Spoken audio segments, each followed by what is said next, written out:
మహోన్నతుడైన మా ప్రభు, మా పక్షమైన మీ యొక్క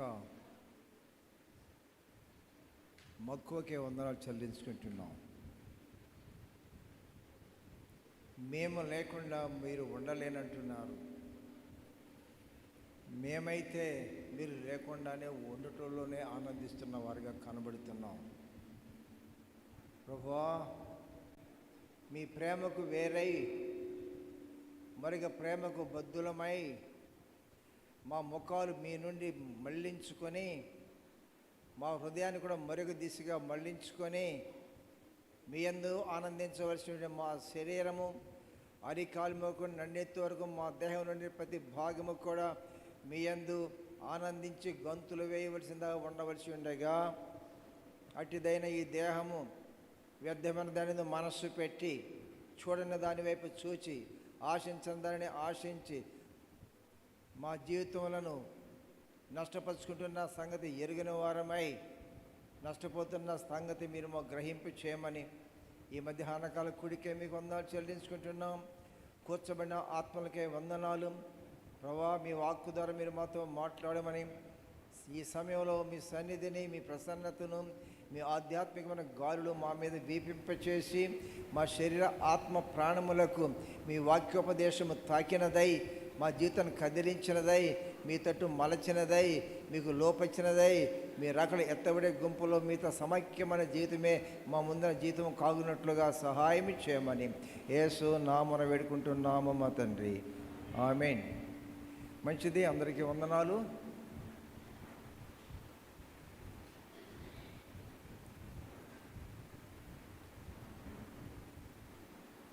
మనము ప్రతి ఆదివారం వచ్చున్న స్థలము అది దేవుని సన్నిధికి. ఇది హస్తకృతమైన దేవాలయము, కానీ మనము కట్టుకున్న దేవాలయము, రాకడలో ఎత్తబడలేని దేవాలయము. కానీ రాకడలో ఎత్తబడే దేవాలయాలు ఉన్నాయి. మనం అందరికి కలిపి ఇక్కడ మందిరము ఉన్నది. కొన్ని వేల మందిగా ఈ ఒక్క మందిరంలో ఉంటూ ఇది మా మందిరము దాని అడ్రస్ చెప్తున్నాం. కానీ అకస్మాత్తుగా వచ్చిన రానయ్యన దేవునికి రాకడలో ఇక్కడ ఎల్ఐఎఫ్కి ఒక మందిరం ఉండవచ్చును, కానీ ఒక్కొక్క సంఘానికి, ఒక్కొక్క సంస్థకు ఒక్కొక్క మందిరం ఉండవచ్చును, కానీ ఇంకా సబ్ సెంటర్స్ కూడా ఉండవచ్చును. కానీ దేవునికి రాకడ వచ్చినప్పుడు ఈ హస్తకృతమైన దేవాలయములు they remains as it is, అవి ఇక్కడే ఉంటాయి. వందలు పెట్టి కట్టిన తాటేకులు పాక అయినా, బంగారపు రేకు అయినా, బంగారంతో పొదిగిన దేవాలయమైనా, ప్రాంగణమున్న దేవాలయమైనా, ఆవరణమున్న దేవాలయమైనా, యాజకులు కూర్చునే దేవాలయమైనా, ప్రధాన యాజకులు కూర్చునేటువంటి ప్రధాన యాజకునిగా అతి పరిశుద్ధమైన స్థలం ఉన్న దేవాలయమైనప్పటికీ కూడా దేవుని మందిరానికి వస్తున్న మనము ఇన్ని విభజించబడిన స్థలాల్లో ఉండేవారము ఉంటున్నారు ఇప్పుడు. కానీ ఇప్పుడు అలా లేదు. మందిరం అంతా ఒకే భాగము. దేవుని సేవకులు యాజకులు యాజకులు యాజకులు అంటున్నారు చాలామంది. లేదు, నేను యాజకుడని కాదు, యాజకులము కాదు. క్రీస్తుతో కడగబడిన ప్రతి మా పాపి కూడా 100% దుర్మార్గం అనేటువంటి 100% పాప సహితమైన వ్యక్తులమైనప్పటికీ కూడా దేవుని విశ్వాసం ఉంచిన వారమైతే, దేవుని రక్తంలో కడగబడిన వారమైతే, దేవునితో కాల్చబడిన వారమైతే, దేవుని మనతో చేర్చుకున్న వారమైనైతే అప్పుడు మనం ఎవరమై ఉన్నాము అంటే దేవునికి దేవాలయమై ఉన్నాం. You are the temple of God. మీరు దేవుని ఆలయమై ఉన్నారనియు, దేవుని ఆత్మ నీలో మీలో మనలో నివసించబడవలసి ఉన్నదని నీవు ఎరుగవా? Can't you know the truth? సత్యము తెలుసునా నీకు? We're the temple of God. ఈ సంగతి నీకు గుర్తుందా? మా ఆయన, మా ఆవిడ, నా కొడుకు, నా కూతురు, నా మనవడు, నా మనవరాలు, నా ఇరుగు, నా పొరుగు, నా చుట్టం, మా ఇంటి పేరు, మా ఊరు, మా సంఘం. నో, ఇవన్నీ భౌతికములు. ఎక్కడైనా దరిదాపుగా భర్త ఇంటి పేరు భార్య ఇంటి పేరు ఒకటవుతుందా? దరిదాపుగా మాట్లాడమేంటయా? అవదు. ఒకే ఇంటి పేరు అయితే పెళ్లి చేసుకుంటారా? సాధారణంగా చేసుకోవడం ఇష్టపడారు. కానీ పెళ్లి చేసుకోవాలంటే వేరే ఇంటి పేరు కావాలి. యేసు క్రీస్తు నందు మనం రక్షించబడిన వారమైతే, ఆయన రక్తంలో కడగబడిన వారమైతే మనము ఆయన వారము. We are are his children. మన దేవుని వారము. మీరు ఎంతమంది నేను దేవుని వాడను, దేవుని దానను, నేను దేవునికి సంబంధించిన వ్యక్తిని, నా రక్తము ఆ దేవుని రక్తము ఒకటే, ఒక ఇంటి వారము, ఒక గూటి వారము, ఒక గూటి పక్షులము అన్న ఐక్యత అని ఏక మనసు, ఆ భావము ప్రభువునందు విశ్వాసమించిన నీ హృదయంలో స్థాపించబడినదా? దేవునికి నీకున్న బంధముతోనే నీ బంధముగా నువ్వు భావిస్తున్నావా? మిగిలిన లౌకికమైన బంధాలు పెట్టుకొని ఆ బంధాలకి మొదటి ప్రాధాన్యత, నీ ఇంటి పేరుకి మొదటి ప్రాధాన్యత, నీ భార్య ఇంటి పేరుకి మొదటి ప్రాధాన్యత, నీ మేనమామకి మొదటి ప్రాధాన్యత, నీ మేనత్తకు మొదటి ప్రాధాన్యత, నువ్వు పుట్టిన వంశానికి ప్రాధాన్యత.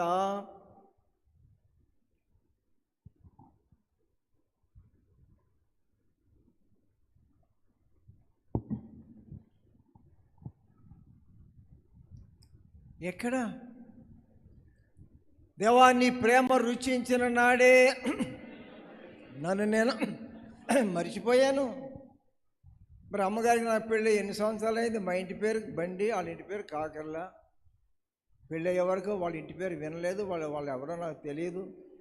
కానీ వివాహం జరిగించబడిన తర్వాత ఈ 55 సంవత్సరాలు జరిగిపోయినా సరే, అమ్మగారు 55 సంవత్సరాలు 55 సార్లు వాళ్ళ ఊరు వెళ్ళుంటే నేను 250 సార్లు వెళ్ళుంటా. అదేంటి?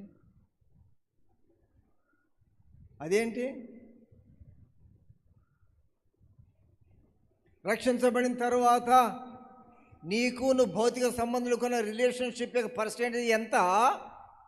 దేవునికి నీకు, దేవుని బిడ్డైన వారికి నీకు ఉన్న పర్సెంటేజ్ ఎంత? ఈ రెండులో ఏది ఎక్కువ? నిజము మాట్లాడు. నేను రక్షించబడిన మీదట నా బంధము 100కి 100 పాళ్ళు దేవునితోనూ, దేవుని రక్తముతోనూ, దేవునితో కడగబడిన వారితోనే నా బంధము, నా నిబంధన, నా యొక్క ఐక్యత, నా మనసు అక్కడే లింక్ అయిపోయినది. I was welded with the God. దేవునితో నేను వెల్డింగ్ చేయబడ్డాను, ఐక్యపరచబడ్డాను. మన జేబులో పెన్ ఉంటుంది, క్యాప్ ఉంటుంది, దానికి ఇది కూడా ఉంటుంది. ఇలా అంటే వస్తుంది, ఇలా ఉంటే ఇక్కడ ఉంటుంది. అది నా షర్ట్కి, నాకు, నా దేహానికి వెల్డింగ్ అవ్వలేదు. అది పొసెస్ నేను పెట్టుకున్నాను, నా జేబులో పెట్టుకున్నాను. ఇప్పుడు తీయాలంటే తీయవచ్చు, దొంగోడు తీయాలన్నా తీయవచ్చు, జారిపోయినా జారిపోవచ్చు. క్రీస్తునందు విశ్వాసంతో నీ బంధము it must be ever lasting and constant. అది స్థిరమైనదిగా ఉండాలి. చాలామంది, మా పాపలో ఒక పాప ఉంది, ఆమెకి పెళ్ళయింది, ఈ ఊళ్ళోనే ఇచ్చాము, ఇక్కడే ఉంటుంది. పెళ్ళి మరి 20-10 సంవత్సరాలు అవుతుందేమో. ఎప్పటికీ ఆ పుట్టి అత్తగారి ఇంటితోనూ ఈమెకు వైరమే. వాళ్ళ మాటకు ఊ అనదు. మీరు ఇంటి వాళ్ళు మంచిలో కాదంటే ఊ అనదు. ఏ సమయంలో కూడా ఇన్ని సంవత్సరాలు ఒక మాటకు కూడా వారి తరపున తలంచదు, ఆశించదు, మాట్లాడదు, వాళ్ళ మాటకు ఓటేయదు. అందుకని ఎప్పుడు వైరలే ఆ పిల్లకి అక్కడ. దేనికి? పుట్టింటి మీద ఏగ పుట్టింటి మీద ఏగ వాళ్ళని ఎత్తున్నావా, వాళ్ళని ఇవ్వట్లేదు, అది వేరే సంగతి. కానీ నువ్వు రక్షణ పొందిన తర్వాత, ఆధ్యాత్మికమైన ప్రభు సంఘంతో నువ్వు ఏకమైన తర్వాత, నీ పుట్టిల్లు ఏదైనా, నీ పెళ్లి చేసిన తర్వాత ఏదైనా, క్రీస్తురక్తం కడగబడిన తర్వాత నువ్వు పుట్టిన ఇల్లు ఏదైనప్పటికీ కూడా పెళ్ళి అయిపోయిన తర్వాత ఆడపిల్ల ఇంటి పేరు అలాగే ఉంటుందా, మార్చుకుంటున్నారా? ఏంటో చెప్పండి. భర్త మార్చుకోవచ్చు కదా. ఆ పరీక్ష అప్లికేషన్లో నీ మదర్ టంగ్ ఏంటి అని రాస్తారు. మదర్ టంగ్ రాయాలా, ఫాదర్ టంగ్ రాయాలా? ఇంటి పేరు ఎవరిది? మరి మదర్ టంగ్ ఎవరిది? బా, ఎంత చక్కని భావాలండి, ఎంత చక్కని భావాలు ఇమిడ్చబడి ఉన్నవి కొన్ని మన చట్టాలలో. మదర్ టంగ్, ఫాదర్ టంగ్ అని ఎందుకు అనకూడదు, మదర్ టంగ్ అని ఎందుకు అంటున్నారో తెలుసా మీకు? నేను ఊహించింది ఏంటంటే, పిల్లవాడు పుట్టిన తర్వాత బోనవా ముగ్గులాగి ముద్దులు పెట్టి మాట్లాడి స్వరం వినిపించేది నానా అమ్మ. మొట్టమొదటిగా పుట్టిన బిడ్డ తల్లి స్వరం తింటదా తండ్రి స్వరమా? ఎవరి స్వరము క్లోజ్గా ఉంది? ఎవరి స్వరం మొదటగా పుట్టిన బిడ్డ మొదటిగా ఎవరి స్వరాన్ని వింటుంది? అందుకని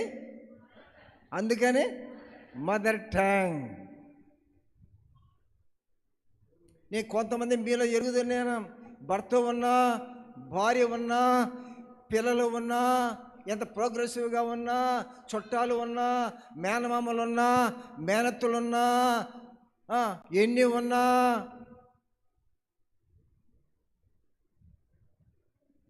వారి మాటలు వింటూ ఉంటే వారి ఇంటి వారి అందరికన్నా ఎక్కువగా నన్నే, దేవుణ్ణే ప్రేమించుగా కనబడుతున్నారు. ఇప్పుడు నేను ప్రజల మధ్యకి వచ్చి కలుసుకుంటూ అందరి మొక్కలను కలుసుకుంటూ వస్తున్నప్పుడు ఒక ఆమె వందనాలయ్యా అంది. బాగున్నావా అన్న. బాగున్నాను అంది. నీ రంగు ఏంటి? నా రంగు నలుపు అంది. అంటే ఆమె రంగు ఏంటి అని అడిగా. ఏమంది? నలుపు అంది. ఎవరిదా నలుపు రంగు?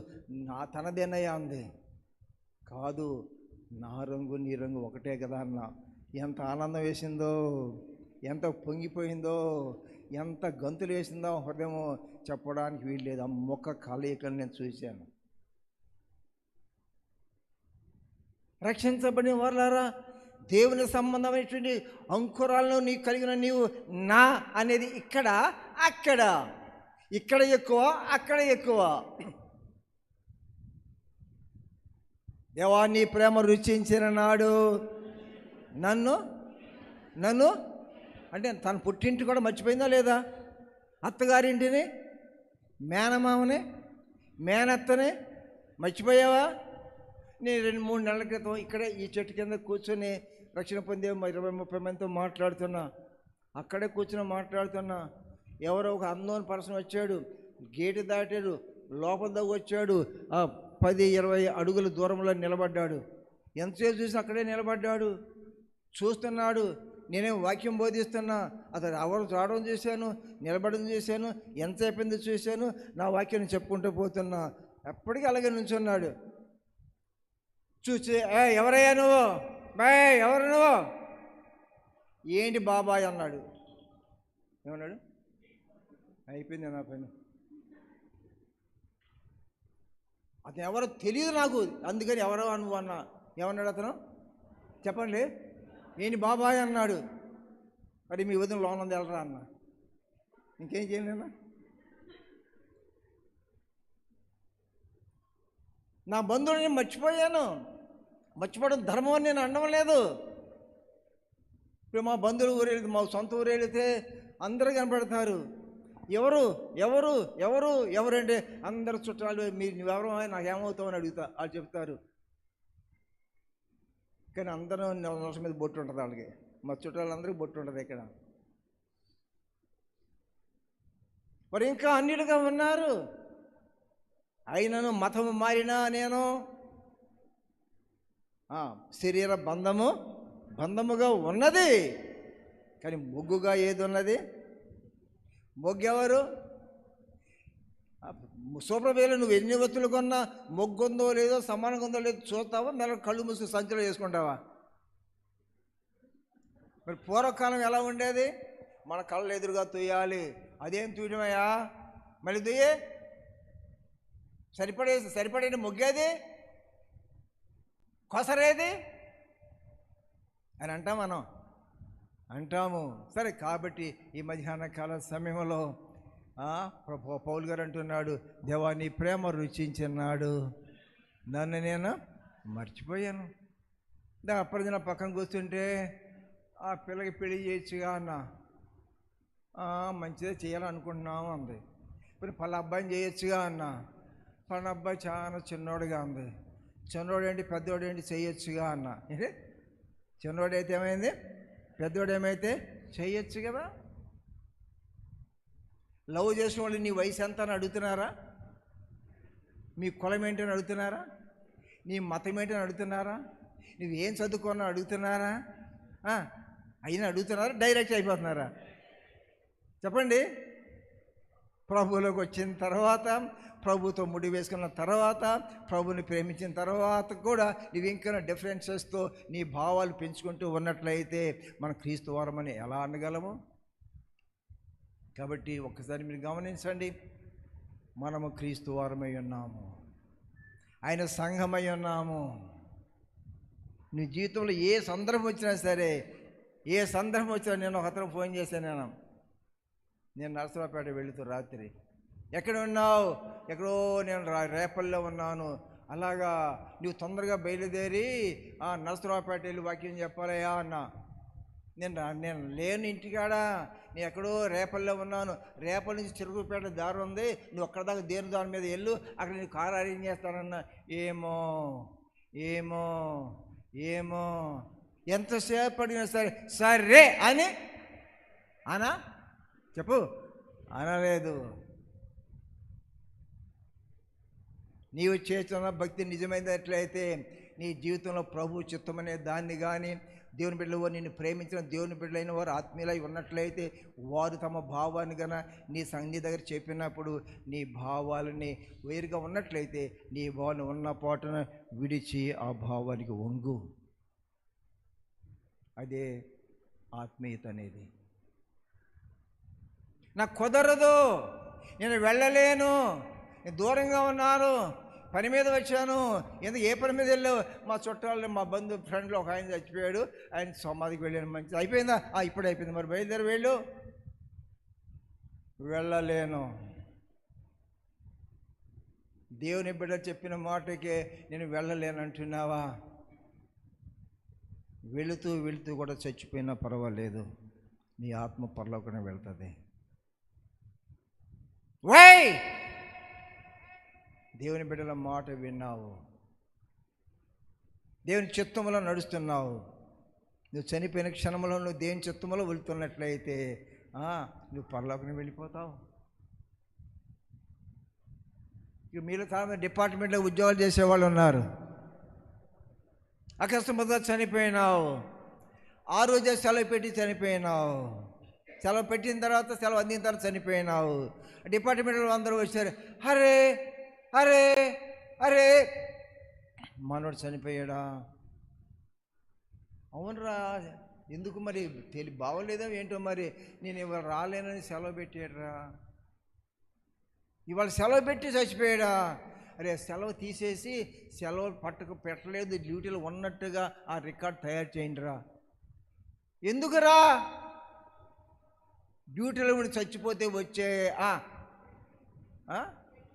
వచ్చేటువంటి దాన్ని ఏమంటారు, ఆ బెనిఫిట్స్ వేరు, సెలవులో ఉండి చనిపోతే బెనిఫిట్స్ వేరు.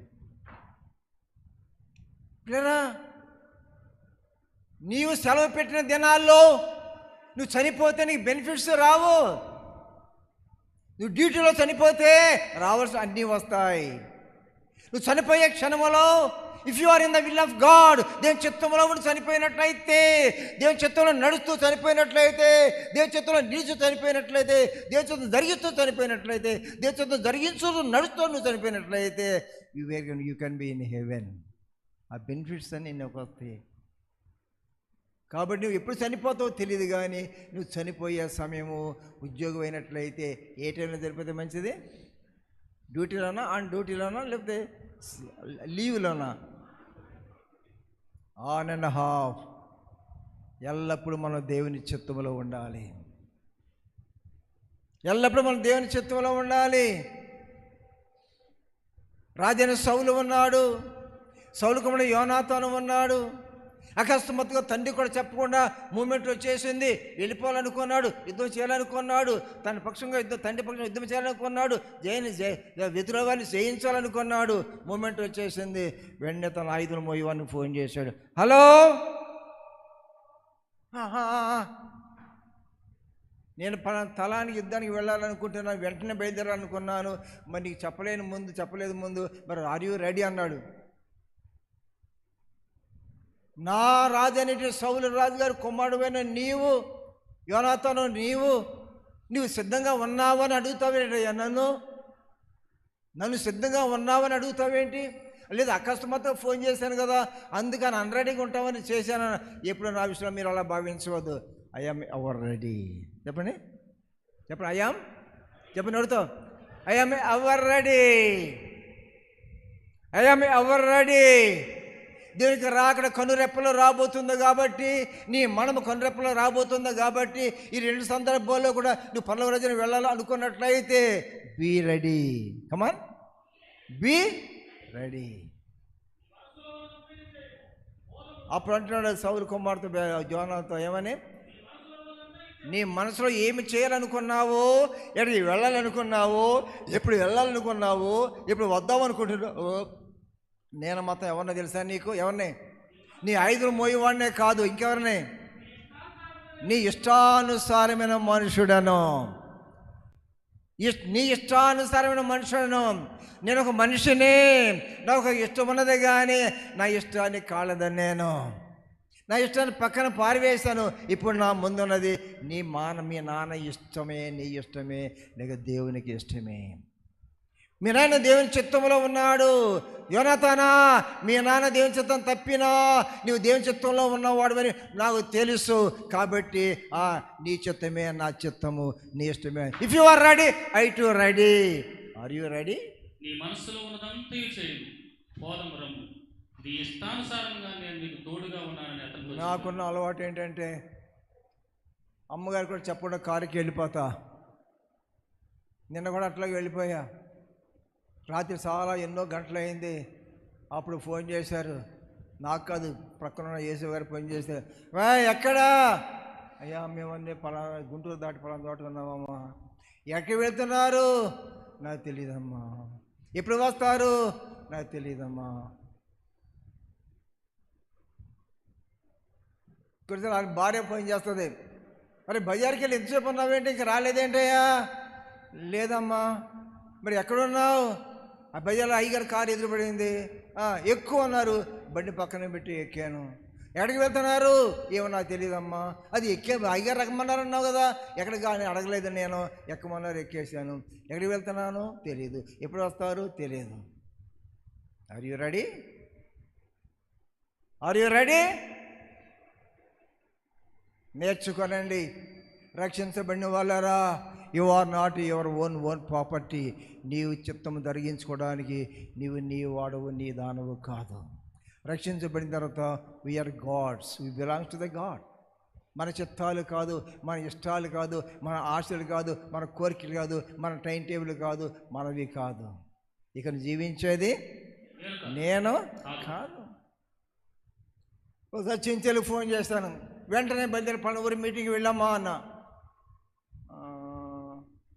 మా ఆయన్ని అడగాలి, నోరు మై, ఏం మాట్లాడుతున్నాను?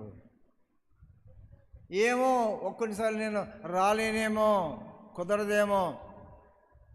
నేను వెళ్ళు అని నీకు ఫోన్ చేస్తే కుదరదంటావా? బ్రతికున్నావా, చచ్చిపోయావా? నువ్వు బ్రతికే ఉన్నావు. నా కాలు వచ్చిందా? వచ్చింది. ఎత్తావా? ఎత్తావు. విన్నావా? విన్నావు. మరి నెక్స్ట్ ఏం చేయాలి? Follow me. చెప్పండి. నేను ఎప్పుడన్నా చెంచాలతో, నెవర్ బీ, నీ భవిష్యత్తులో ఎప్పుడు కూడా నేను మాట చెప్పినా, ఫోన్ చేసినా, కాదు, రాను, రాలేను, బాగోలేదు అని నీవు ఎన్నడూ ఒక్క సాగు చెప్పవద్దు. బ్రతికి ఉండగా ప్రాణం ఉన్నంత సాగు చెప్పవద్దు. ఎ బైట్, మాట విను. నేను భక్తి చేస్తున్నాను అంటున్నా, నీవు భక్తి ఎటువంటి ఏంటి తెలుసా నీకు? యెహోవా మాట్లాడుచున్నాడు, యెహోవా మాట ఏం చే విను. వినుబుద్ధి. వినుబుద్ధిని ఆయన నాకు కలుగు చేయగా నేను ఎన్నడూ కూడా దేవుని తిరుగుబాటు చేయలేదు. చేయలేదు. Don't be rebel. తిరుగుబాటు చేయమాకు. ఏంటి తిరుగుబాటు? దేవుని బిడ్డ అయ్యుండి కూడా నువ్వు తిరుగుబాటు చేస్తున్నావు అంటే నువ్వు దేవుని చిత్తం నీలో నువ్వు ఉన్నావుగా, నీలోకి దేవుని చిత్తం రానివ్వలేదు. నీలో ఉన్నది నీ చిత్తమే, నీ ఇష్టమే. నో. రక్షణ అనగా, భక్తి అనగా you should forgo your will. నీ చిత్తమును పోగొట్టుకోవడమే భక్తి. మరి ఎక్కడికి వెళ్తాను అంటే నాకు తెలియదమ్మా ఎక్కడికి వెళ్తున్నాను అని చెప్తారు వాళ్ళు. అదేంటి ఏమన్నా ఎక్కడికి నేను అడగలేదమ్మా, అడిగాను అలవాట్లేదు, నేను అడగను, నాకు అలవాట్లేదు, నువ్వు అడుగుతున్నావు కానీ నన్ను. అయ్యారు కార్యక్రమాన్ని ఎక్కాను అనగానే నువ్వేం చేసుకోవాలి? నోరు మూసుకోవాలి. అయినా మాట్లాడుతున్నావంటే అంటే నీకు ఎంత విల్లుందన్నమాట. నీ భర్త కన్నా, నీ దేవుని బిడ్డల కన్నా, దేవుని కన్నా హెచ్చైన చిత్తం అనే దాన్ని నువ్వు అంత స్థిరపరుచుకున్నావు కాబట్టి నువ్వా మాట్లాడేది? నీలో ఉన్న నీ చిత్తం మాట్లాడుతుందా?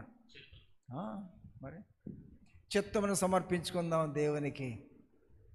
నేను ముగిస్తాను, త్వరగా టైం లేదు. ఈ మధ్యాహ్న కాల సమయంలో ప్రియమైన సంఘమా, ఒక్కసారి విషయం మీకు జ్ఞాపకం చేస్తాను.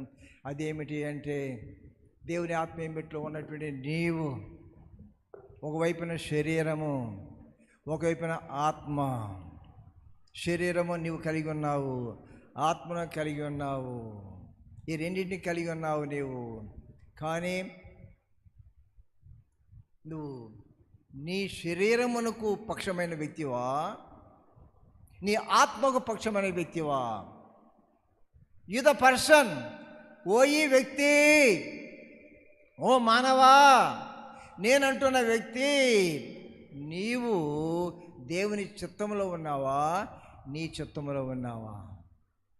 దేవుని చిత్తములకు సయ్యా, నీ ఇష్టములకే సయ్యా? ఇక మనం గమనించవలసిన విషయం ఏంటంటే, రక్షించబడిన ప్రియమైన సంఘమా, నీవు నీ శరీరము నువ్వు కలిగి ఉన్నావు. ప్రత్యక్షంగా కనబడుచున్నది శరీరము, అందు ఇమిడి ఉన్నది ఆత్మ. దేహము నీదే, ఆత్మ నీదే, రెండు నీవే. You are not single, you are both. నువ్వు రెండు పదార్థముల యొక్క సమ్మేళనమై ఉన్నావు. ఈ రెండు ఒక పార్టీ కాదు. దయచేసి ఈ విషయం గమనించండి. రక్షించబడిన వాళ్ళారా, నీకు శరీరం ఉన్నది, శరీర తత్వము ఉన్నది, శరీర మనసు ఉన్నది, శరీర ఆశ ఉన్నది, శరీర కోరికలు ఉన్నవి, శరీరంలో ఉండవలసిన లక్షణములన్నీ దానికి ఉన్నవి. అట్ ది సేమ్ టైం అలాంటి శరీరం కలిగి ఉన్న నీవు ఆత్మ కూడా కలిగి ఉన్నావు. శరీరము నీదే, ప్రాణము నీదే, ఆత్మ నీదే. ఈ రెండు మాత్రం ఒకటి కాదు. ఒక వ్యక్తిలో నీవు ఉన్నవి, కానీ ఆ రెండు ఇక్కడ ఒకటి కావు. రెండు ఒకదానికి ఒకటి పూర్తిగా విరుద్ధమైనవిగా ఉన్నాయి.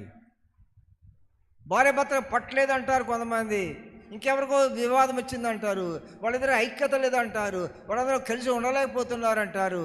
ఏదేమైనా ఇద్దరు వ్యక్తులను ప్రక్కన పెట్టినా, నువ్వు ఒక్క వ్యక్తిగా కూర్చున్నా, ఒక వ్యక్తి నువ్వు ఆలోచిస్తున్నా, ఒక ఆలోచన నీకు వచ్చినట్లయితే పలానా చోటికి వెళ్ళు, పలాంది తిను, పలాంది త్రాగు, పలాంది చెయ్యి అన్న ప్రేరణ నీలోకి వచ్చినట్లయితే అది ఆత్మ సంబంధం. ఆత్మ నుండి వచ్చి ఉండాలి, శరీరం నుండి వచ్చి ఉండాలి. శరీరం నుండి కలిగినట్లయితే నువ్వు ఆలోచించు, ఈ ఆశ, ఈ కోరిక, ఈ మక్కువ, ఈ తృష్ణ, ఈ టెంప్టేషను, ఈ ఆతురత దేని నుండి కలిగింది? It is from which? దేని నుంచి వచ్చినది? This is from my flesh. నా దేహంలో నుంచి, నా రక్త మాంసంలో నుంచి, నా రక్త మాంసం దాన్ని కోరుకుంటుంది. నీవంతా కలిపి రక్త మాంసం మాత్రమే కాదు, దేహం మాత్రమే కాదు. దేహాన్ని కలిగి ఉన్న నీవు at the same time you have a soul besides the life. నీ ప్రాణమునకుతో పాటు ఆత్మను కలిగి ఉన్నావు. ఈ రెండింటికి సమ్మేళనమే మానవైన నీవు. ఓ పని చేయాలనుకుంటే చేద్దామా వద్దా, వెళదామా వద్దా, కొందామా వద్దా, చేద్దామా వద్దా, ఈ రెండు తలంపులు నీలోకి వస్తాయి. ఫైనల్గా నీవు ఏదో ఒక నిర్ణయానికి వస్తావు. నీవు ఆత్మ చిత్తము చేయాలా, దేవుని చిత్తము నీ చిత్తము చేయాలా, శరీరముకి ఇష్టమా లేక నీలో ఆత్మకి ఇష్టమా? నీ ఆత్మ వెనుక దేవుని ఆత్మ, నీ శరీరం వెనుక దురాత్మ. నీ శరీరం వెనుక దురాత్మ ఉన్నది, నీ ఆత్మ వెనుక దేవుని ఆత్మ ఉన్నది. ఈ రెండు నువ్వు కలిగి ఉన్నావు. నువ్వు కలిగి ఉన్న దేహము ఆత్మ వెనుక ఒకవైపున దురాత్మ, ఒకవైపున దేవుని ఆత్మ. ఒక డెసిషన్ తీసుకోవాలంటే శరీరము ఆత్మ చిత్తం చేయొద్దు, నా ఇష్టమే చెయ్యంటుంది. దేవుడు అంటాడు, నీ శరీరం ఇష్టం చేయవద్దు, నా ఇష్టం చెయ్యంటుంది. ఆత్మకు విరోధముగా శరీరము, శరీరానికి విరుద్ధంగా ఆత్మ ఎల్లప్పుడూ కేవలం ఒకదానికొకటి విరోధముగా పోరాడుచు ఉన్నాయి. ఎల్లప్పుడూ పోరాటము. రక్షించబడక ముందు పోరాటము లేదు, రక్షించబడ్డావా పోరాటం ప్రారంభమైనది. ఎందుకు? హైదరాబాద్ స్థలం కోరిక 15 సంవత్సరాలు అయిందా? చూద్దామని వెళ్ళావా? ఆ ఇంట్లో ఎవరో ఆ స్థలంలో ఇల్లు కట్టేసుకున్నారు, గేటు పెట్టుకున్నారు, తాళం కూడా వేసుకున్నారు. ఎవరయ్యా ఇంట్లో? నన్ను ఎవరయ్యా? నువ్వెవరయ్యా? ఈ స్థలము నేను కొనుక్కున్నానయ్యా, నా పేరు ఉందయ్యా, నువ్వు మాట్లాడమాకు extra. I am in position. నేను ఎక్కడున్నాను? ఆ స్థలం యొక్క పొజిషన్లో నేను ఉన్నాను. కాబట్టి ఈ పొజిషన్లో ఉన్నవాడిది నాది, కానీ పొజిషన్లో లేకుండా ఎక్కడో ఉండి నాదంటే కుదరదు అంటాడు. లీగల్గా పొజిషన్లో ఉన్నా లేకపోయినా ఆ స్థలం ఎవరిదో అతందే, కానీ ఇతడు ఎందుకు వచ్చి ఉన్నాడంటే తనది కాదని తెలిసిన ఎందుకు ఇల్లు కూడా కట్టేసాడు అంటే బలాత్కారం. చెప్పండి, బలాత్కారమైన గుణము దేహానికి ఉన్నది కానీ ప్రాణానికి ఉన్నది, కానీ బలాత్కారమైన నేచరు ఆత్మకు లేదు. ఆత్మకు బలాత్కారము లేదు. అంతకే వాడు వివాదంగా దిగితే సర్లే, ఎందుకు తగాదు ఎందుకులే, కొట్లాట ఎందుకులే, చంపుకోవడం ఎందుకులే, కోర్టులు ఎందుకులే, ఇవన్నీ ఎందుకులే, పోయితే పోయిందిలే, పద వెళ్దాం అంటది. ఎవరు?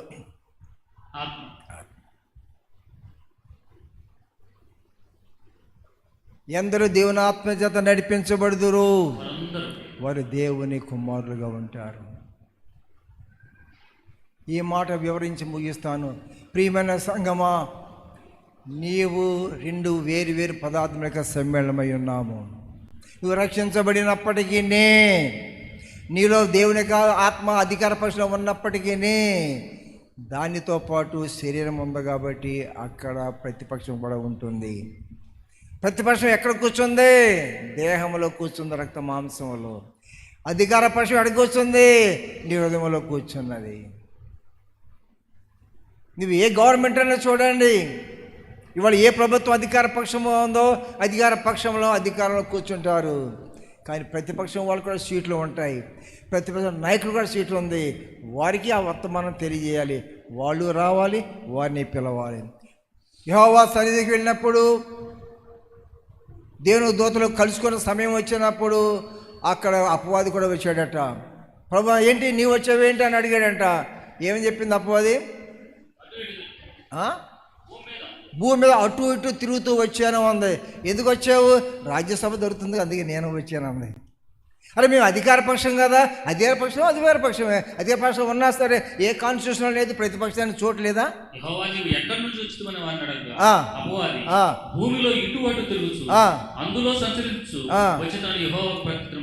గెట్ అవుట్ అన్నాడా? వృద్ధాప్యంలో ముక్కు మారిందా? మారలేదా? మారలేదు. చచ్చిపోయిన తర్వాత ముక్కు ఉందా? మారిందా? మారలేదు.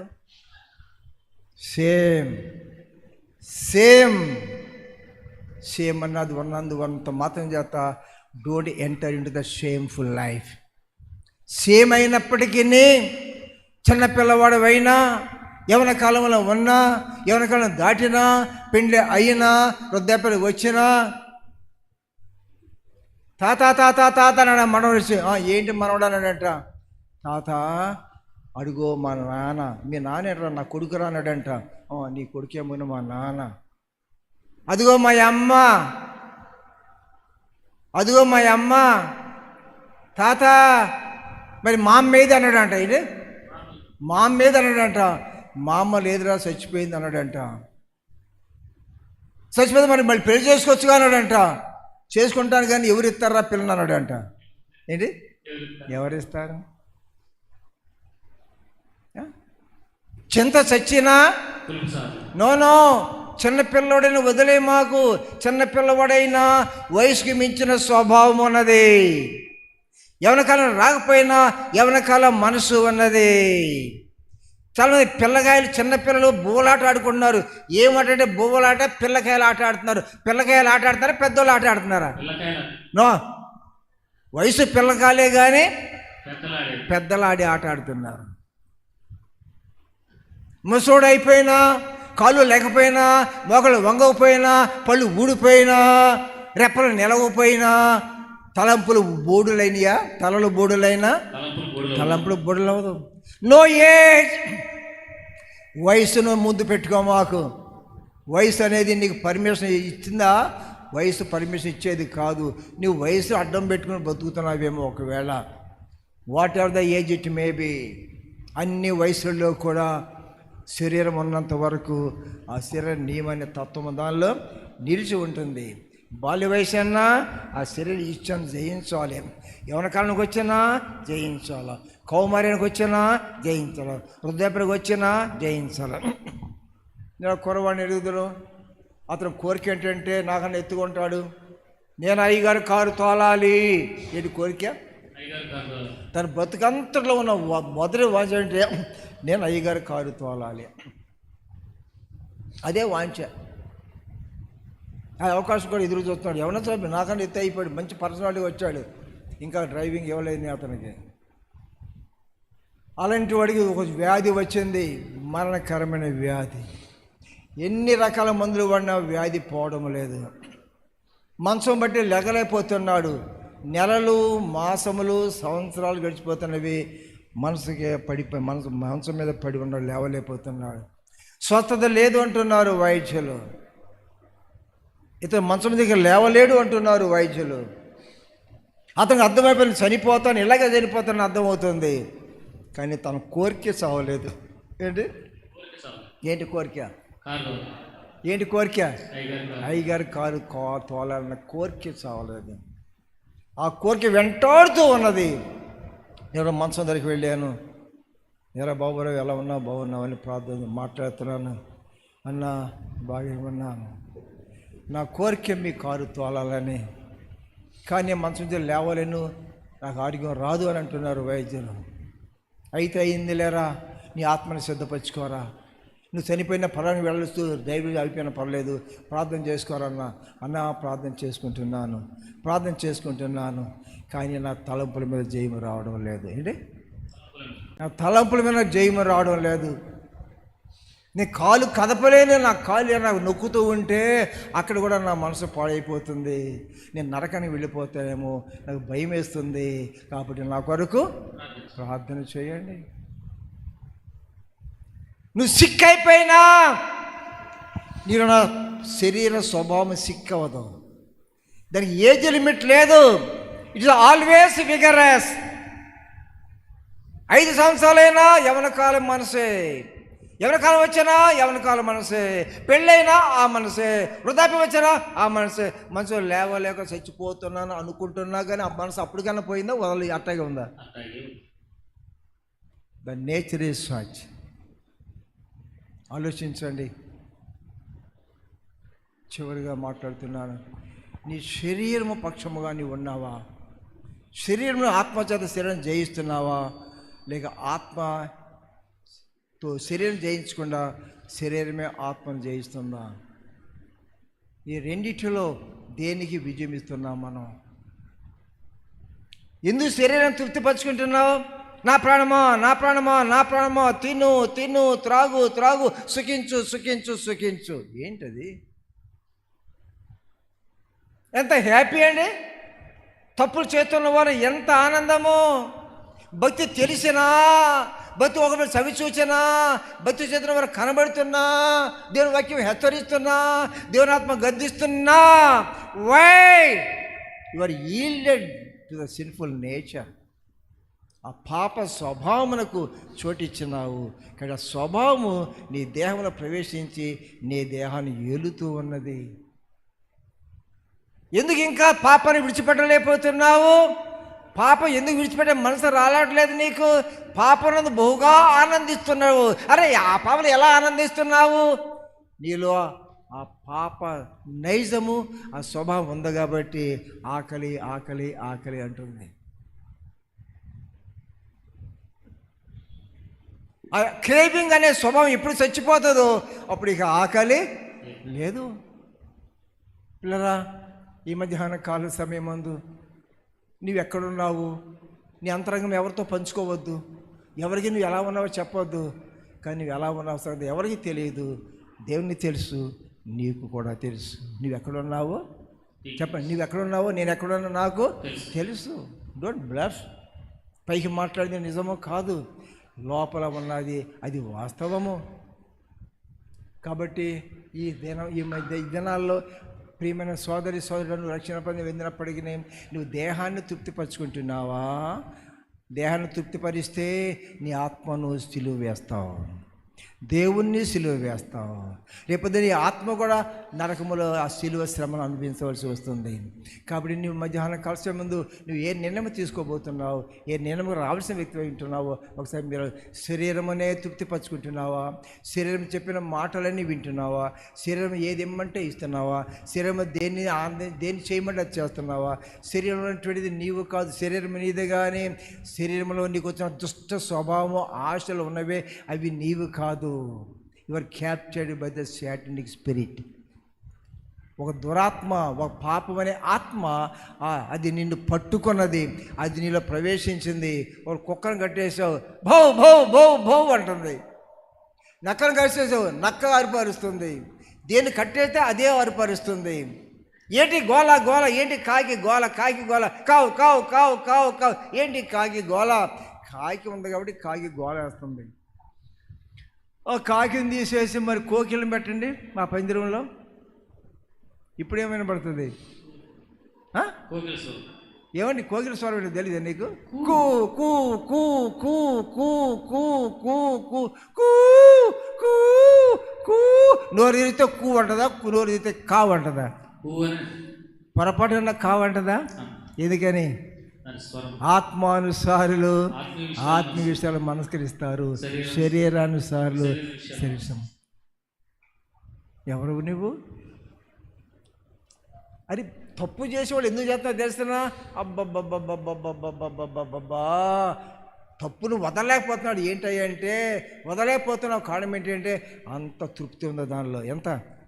చాలా తృప్తి ఉంది. అందుకని దాన్ని వదలలేకపోతున్నావు. విను, నీ శరీరంలో ఉన్న ఆ యొక్క మనసు నీది కాదు. నీవు పంజరానివే.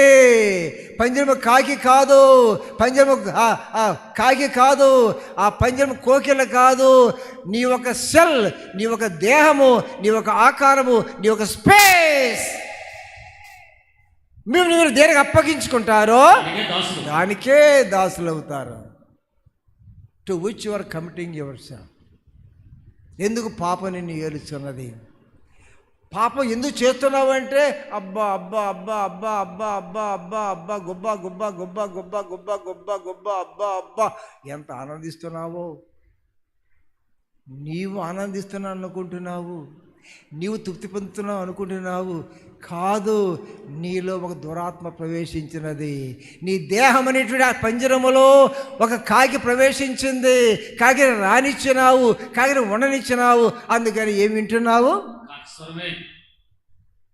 నువ్వు గ్రహింపుని వచ్చినట్లయితే కాకిని వెళ్ళగొట్టి ఆ స్థలంలో కోకిని పెట్టినట్లయితే గూడు మారిందా? మనిషి మారాడా? దానిలో పిట్ట మారిందా? మీరు మార్పు చెంది బిడ్డల వంటి వారు అయితేనే కానీ పరలోక రాజ్యంలో ప్రవేశింపలేరు. లేరా, నీకు తెలియడం లేదు. నేను నా దేహాన్ని తృప్తిపరుచుకుంటున్నాను, తప్పులు అనుకుంటున్నావు. అబ్బబ్బబ్బబ్బబ్బ ఎంత తృప్తో తిను తిను తిను తిను తిను. నా ప్రాణమా నా ప్రాణమా నా ప్రాణమా నా ప్రాణమా తిను తిను తిను తిను, త్రాగు త్రాగు త్రాగు, సుఖించు సుఖించు సుఖించు.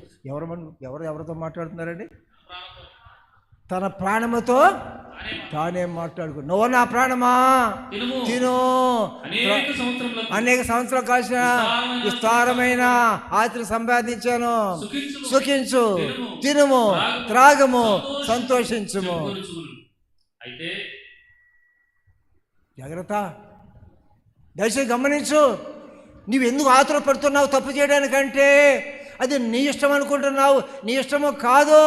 నీ ఒక సెల్లో నీలో దురాత్మ ప్రవేశించి దాని ఇష్టాన్ని, దాని కోరికను నీ దేహంలో ఉండే అది తీర్చుకుంటుంది. It is not your desire. అది నీ ఆశ కాదు. నీ దేహంలో, దానికి దేహం లేదు కాబట్టి, దేహాన్ని కలిగి ఉన్నావు కాబట్టి నీ దేహంలో ప్రవేశించి, దేహం లేని దురాత్మ దేహంలో ప్రవేశించి నీ దేహంతో తప్పు చేయించి నువ్వు తృప్తి పొందు అనుకున్నావు. నీవు కాదు, నీ మనసు తృప్తి పొందుతుంది. ఆ మనసు నీది కాదు. ఆ మనసు దురాత్మ యొక్క మనసు. ఈ సత్యము తెలుసా నీకు? నేను నేను నేను నేను అనుకో, నాట్ యూ. నువ్వు తప్పు చేయలేవు, తప్పులు ఆనందించలేవు, నీతులు ఆనందించలేవు. నీతికి సంబంధించింది కాదు, పాపానికి సంబంధించింది కాదు, నీ దేహం పాపలు సంతోషించేది కాదు, నీ శరీరము ఆత్మలో ఆనందించేది కాదు. మరి ఏమిటి డిఫరెన్స్? మీరు దేనికి అప్పగించుకుంటారు? దానికే దాసు. దయచేసి నమ్మండి. నీ ప్రాణమును తృప్తిపరచుకుంటున్నావా? ఇండైరెక్ట్గా నీ ఆత్మను హింస పెట్టుకుంటున్నావు.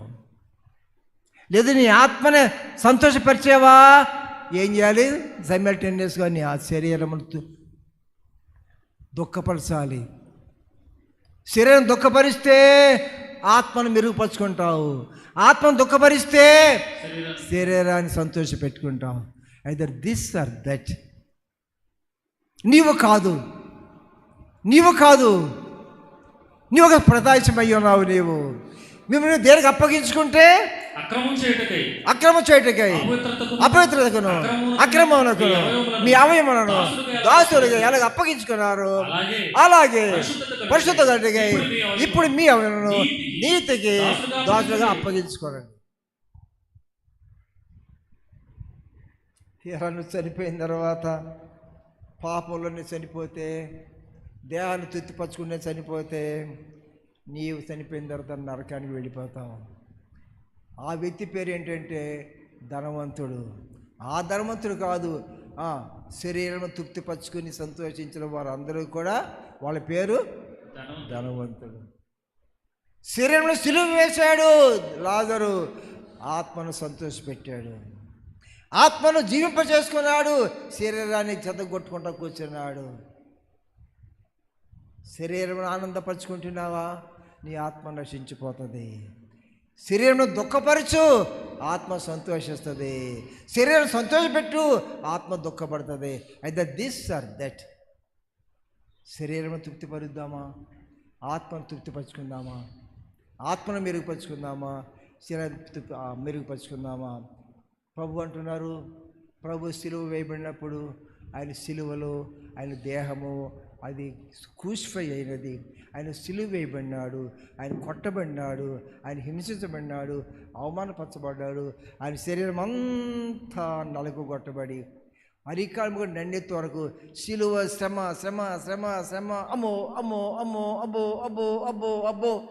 కొట్టేవాళ్ళు కొడుతున్నారు, కొడత లాగేవాళ్ళు లాగుతున్నారు, అవమానపరిచేవాళ్ళు అవమానపరుస్తున్నారు, దూషించేవాళ్ళు దూషిస్తున్నారు, ఉమ్మేసేవాళ్ళు ఉమ్మేస్తున్నారు, సిలువేసేవాళ్ళు సిలువేస్తున్నారు, పొడిచేవాళ్ళు పొడుతున్నారు, మీరు మొలకని పెట్టేవాళ్ళు పెడుతున్నారు, మిగిలిన కొట్టేవాళ్ళు కొడుతున్నారు.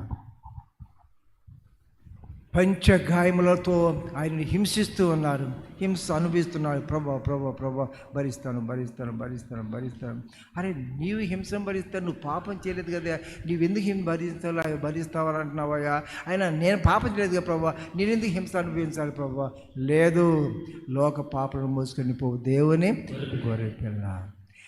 క్రీస్తుగాను వచ్చావు, కమ్మడిగా వచ్చావు, తండ్రి కుడిపార్సు వచ్చినావు, తండ్రి కుమారుడిగా అవతారం ఎత్తున్నాడు. Not you but I. విశ్వాసే విశ్వాసే, దేహము నీది కానీ దేవుని ఆత్మ చోటివు, దేవుని ఆత్మను చోటివు, దేవుని చిత్తమును చోటివు. నీ దేహమును కొరకు, నీ దేహము పరిశుద్ధంగా ఉండాలనుకున్నట్లయితే దేవుడు తన దేహమును హింసకు గురి చేసుకున్నాడు, శిలువ శ్రమకు గురి చేసుకున్నాడు, శరీరం అంతా నల్లగొట్టుకున్నాడు. శరీరం అంతటి నల్లగొట్టుకున్నది ఎందుకంటే నీ ఆత్మ, నీ శరీరంలో జయం ఇవ్వడానికి, ఆ శరీరంలో నీ శరీర జీవితం జయం ఇవ్వడానికి దేవుడు తన శరీరమును నీ పక్షముగా, నీ దేహం పక్షముగా ఆయన సిలువ వేయబడ్డాడు. ఆ సిలువ నువ్వు అంగీకరించినట్లయితే, ఆ సిలువ నువ్వు భావించుకున్నట్లయితే నీ దేహంలో నువ్వు కాదు సంతోషించేది, అపవాది నీలో ఉండి సంతోషిస్తున్నాడు. నీ తెలియక నేను ఆనందించే నువ్వు కాదు. Not you my dear, but the spirit of Satan నీలో ప్రవేశించి, ఆ పాపం ప్రవేశించి, పాప నైజం ప్రవేశించి, పాప స్వభావం ప్రవేశించి, అపవాది తన గుణమును నీలో ప్రవేశింపచేసి వాడు నీ యందు దాక్కుని వాడు తన ఆనందాన్ని అనుభవిస్తున్నాడు. నేనే అనుభవిస్తున్నాను, నువ్వు పొరపాటు పడుతున్నావు. నువ్వు అనుభవిస్తున్నట్టు కనబడుతున్నావు కానీ నీవు కాదు. యేసు సిలువ వేయబడింది తన కొరకు కాదు, మన కొరకు. మన కొరకు ఆయన సిలువ వేయబడినాడు, మన కొరకు ఆయన నల్లగొట్టబడినాడు. కాబట్టి యేసు ప్రభు మనందరి పాపాలను ఆయన మన్నించడానికి మన పక్షముగా ఆయన సిలువ వేయబడినాడు. సిలువ శ్రమను, ఆ పాప శిక్షణను అనుభవించినాడు. కాబట్టి ఇప్పుడు పాప శిక్షలో నువ్వు లేకుండా జీవితకాలం అంతట్లో కూడా అన్ని వయసులో పరిశుద్ధంగా జీవించడానికి నీకు ఎలా సాధ్యమవుతుందంటే నువ్వు పొందవలసిన మరణ శిక్షణ ఆయన సిలువ శిక్షణ పొందినాడు. So God saved you. కాబట్టి నువ్వు పాపం చేయవు, పాపం నీలో జరగదు.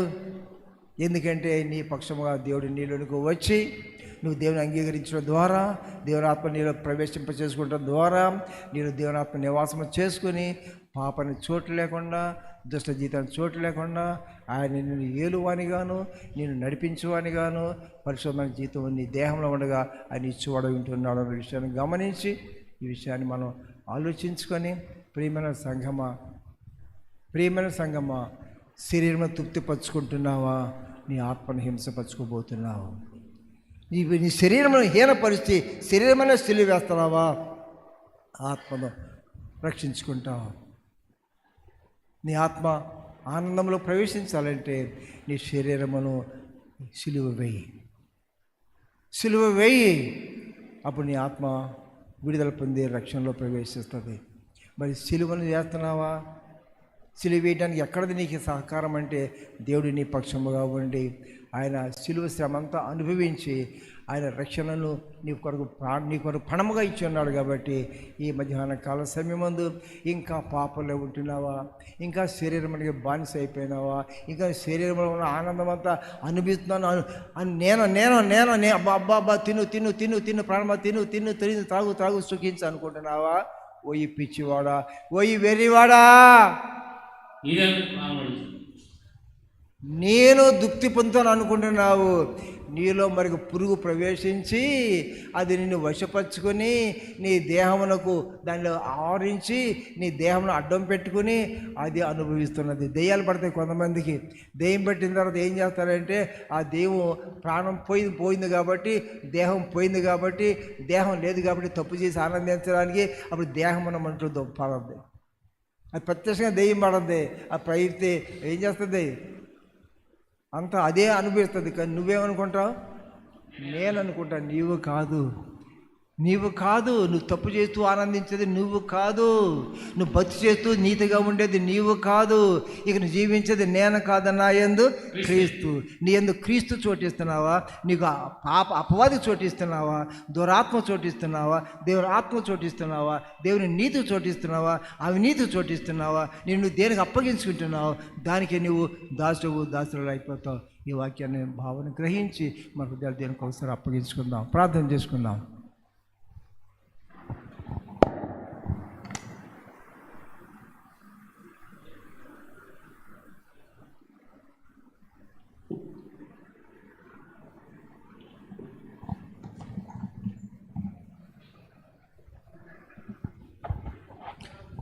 ప్రార్థన చేసుకుందాం.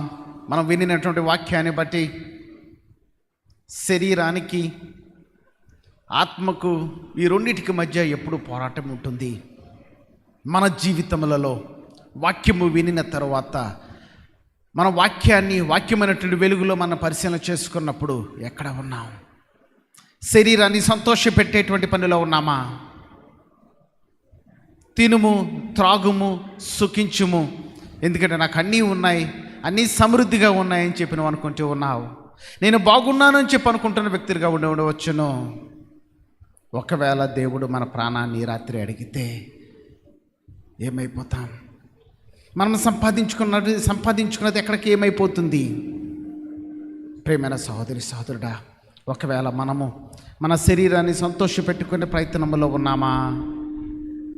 దేవుని యొక్క ఆత్మను, దేవుని యొక్క సన్నిధిని మనము కోల్పోయిన వారుగా ఉంటాం.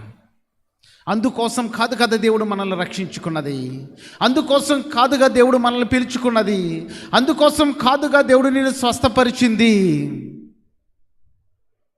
మన ఆత్మ దేవుని దగ్గరికి వెళ్ళాలి అంటే, మనము దేవునితో ఉండాలి అంటే, దేవుని యొక్క సన్నిధి మనతో ఉండాలి అంటే, మన శరీరాన్ని మనము సిలువ వేసుకోవాలి.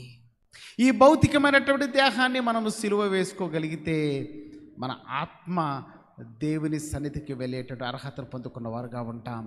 ఇంకను యేసయ్యా, నేను ఇంకను నా భౌతికమైనటువంటి నా శరీరాన్ని సంతోషపెట్టుకునే ప్రయత్నంలోనే ఉన్నాను అని నువ్వు అనుకున్నట్లయితే, నువ్వు ఉన్న స్థలంలోనే లేచి నిలబడి ఒక చిన్న ప్రార్థన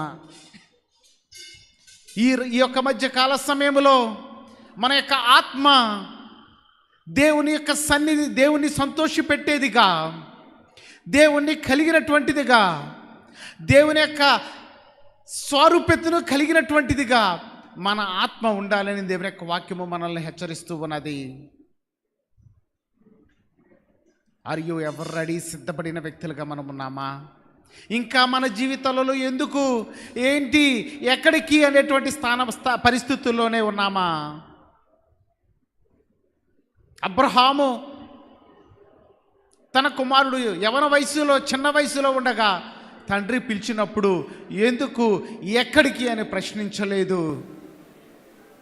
ఒకవేళ ప్రశ్నించుండుంటే ఆ వాగ్దానాన్ని, ఆ వారసత్వాన్ని పోగొట్టుకున్నవాడిగా ఉండేవాడేమో.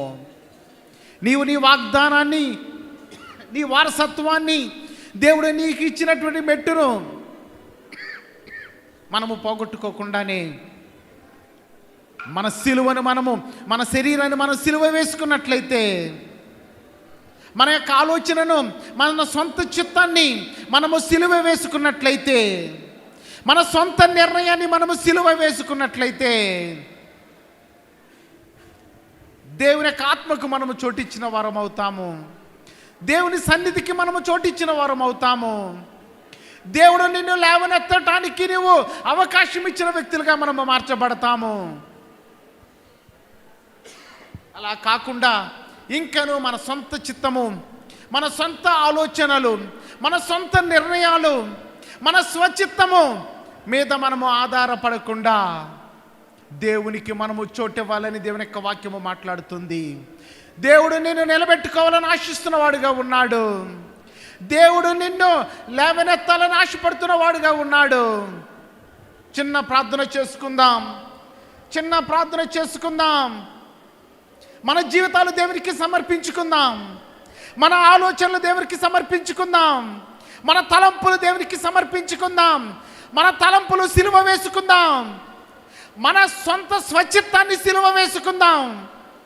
ఆ స్వచిత్తాన్ని మనము సిలువ వేసినట్లయితే దేవుని చిత్తము నీలో ఏలుబడి చేస్తుంది. దేవుని యొక్క వాగ్దానము ఏలుబడి చేస్తుంది. దేవుడు నిన్ను లేవనెత్తుకుంటాడు. దేవుడు నిన్ను నిలబెట్టుకుంటాడు. ఒకవేళ నీ స్వచిత్తాన్ని నువ్వు నీ హృదయంలో చోటిస్తే అపవాది నీలో ఉంటాడు. దేవుని యొక్క ఆత్మ నిన్ను విడిచి వెళ్ళిపోతుంది. నీ స్వచిత్తాన్ని పక్కన పెట్టి నీవు సిలువ వేయబడినట్లయితే, నీ స్వచిత్తాన్ని సిలువ వేసినట్లయితే దేవుని ఆత్మ నీలో ఉంటుంది. దేవుని ఆత్మ నీలో ఉంటుంది. ఈ యొక్క మధ్యకాల సమయంలో నలుగుతూ ఉన్నావా? నిర్ణయం తీసుకుంటానికి నలుగుతూ ఉన్నావా? ఎటువైపు అడుగు వేయాలో ఆలోచిస్తూ ఉన్నావా? నీ స్వచిత్తాన్ని వైపు అడుగులు వేయాలనుకుంటున్నావా? దేవుని యొక్క చిత్తము, వాగ్దానం వైపు, దేవుని యొక్క ప్రణాళిక వైపు నువ్వు అడుగులు వేయాలని ఆశిస్తూ ఉన్నావా? నీ స్వచిత్తం వైపు నువ్వు అడుగులు వేస్తే, నేను అడుగులు వేస్తే, దేవుడు ఒకవేళ ఈ రాత్రే ఇప్పుడే నీ ప్రాణాన్ని అడిగితే అని దేవుడు మనతో మాట్లాడితే ఏమైపోతావేమో. నీవు నశించిపోవటం దేవునికి ఇష్టం లేదు. దేవుని యొక్క వాక్యాన్ని మనం విన్నాము కదా, దేవుని యొక్క సత్యాన్ని దేవుడు మనతో మాట్లాడాడు కదా. ఎంతమంది ఈ సమయంలో యేసయ్యా నేను నీతో ఉండటానికి ఇష్టపడుతూ ఉన్నానయ్యా, నీతో ఉండటమే. అక్కడ యవనస్తుడు మరణశయ్యం మీద పడకలో ఉండి, అయ్యా మీ కారు తోలాలని ఆశపడుతున్నానని కోరుకుంటూ ఉన్నాడు. ఆ పరిస్థితులు కూడా అంటున్నాడు, ఇంకా నా యొక్క జయము లేనివాడుగా ఉంటున్నాను అని మాట్లాడుతూ ఉన్నాడు. నీవు గనక దేవునికి సమర్పించుకుంటే, నీతో ఉండుట యేసయ్యా నా హృదయ జీవిత వాంఛ అని నువ్వు అనుకున్నట్లయితే, నీ చేతులు దేవుని వైపు చాచి, యేసయ్యా నేను నీతో ఉండటం నా జీవిత వాంఛ యేసయ్యా, I want to be with you Lord. నా చిత్తము నాకు వద్దు నాయనా, నా ఆలోచన నాకు వద్దు, నా స్వచిత్తము నాకు వద్దు, నా నిర్ణయాలు వద్దు. నేను ఎప్పుడు కూడా ఇంకా నేను కాదు, కుదరదు, అవదు, నేను రాలేను అని చెప్పే వ్యక్తిగా నేను ఉండను యేసయ్యా. నీతోనే నేను ఉంటాను యేసయ్యా, నీ వెంట నేను అడుగు వేస్తాను యేసయ్యా. అది నా జీవిత వాంఛ. అపవాది నన్ను దొంగిలించాడు, అపవాది నన్ను దొంగిలించాడు యేసయ్యా, అపవాది నా ఆలోచనలు దొంగిలించాడు యేసయ్యా. దేవునికి సమర్పించుకుందాం. ఆయన చిత్తాన్ని మన జీవితంలో నెరవేర్చుదాం, ఆయన యొక్క చిత్తాన్ని మన జీవితంలో నెరవేర్చుదాం. దేవుడు నీ చేతిని తన చేతిలో తీసుకొని నిన్ను లేవనెత్తడానికి ఆశపడుతున్నాడు. With a great hope. ఆయన మనం నిరీక్షణతో, యేసయ్యా నీ చేతిని దేవుని వైపు చాచి, ఇఫ్ యూ బిలీవ్, నీవు నమ్మితే నీ చేతిని దేవుని వైపు చాచి, యేసయ్యా నేను నీతో ఉంటాను అని నువ్వు నోరు తెరిచి మనము కలిసి దేవుని స్తుతిస్తూ, యేసయ్యా నేను నీతో ఉంటాను.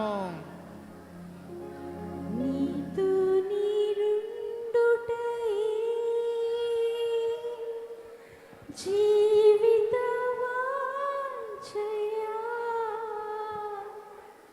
నీ చిత్తం నెరవేర్చుటయే హృదయ తపనయ్యా.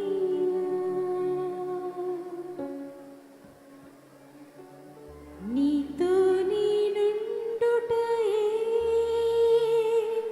జీవిత వాంఛయా నీ చిత్తం నెరవేర్చుటయే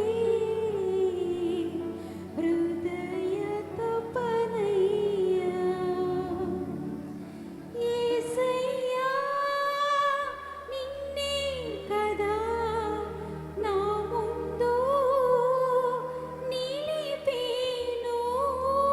యేసయ్యా నిన్నే కదా. అందరూ కలిసి మన స్వరాలు దేవునితో కలిపి మనం దేవునితో మాట్లాడదాం. నీతో నేనుండుటయే జస్ట్ కమిట్ అవర్ సెల్స్. మనం దేవునికి సమర్పించుకుందాం. అవును నాయనా, నీ చిత్తం నెరవేర్చుటయే హృదయ తపనయ్యా. నా కొరకు అన్నీయు చేయువాడా, చేసి మోగించువాడా. నా కొరకు అన్నీయు చేయువాడా,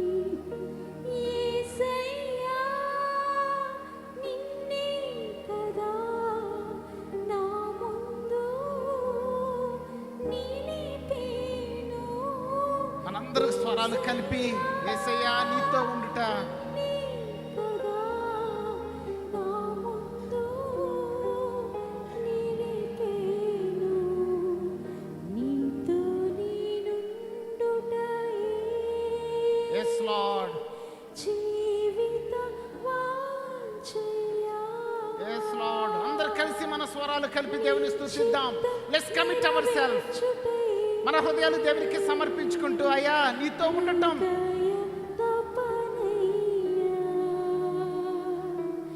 నీతో నేనుండుటయే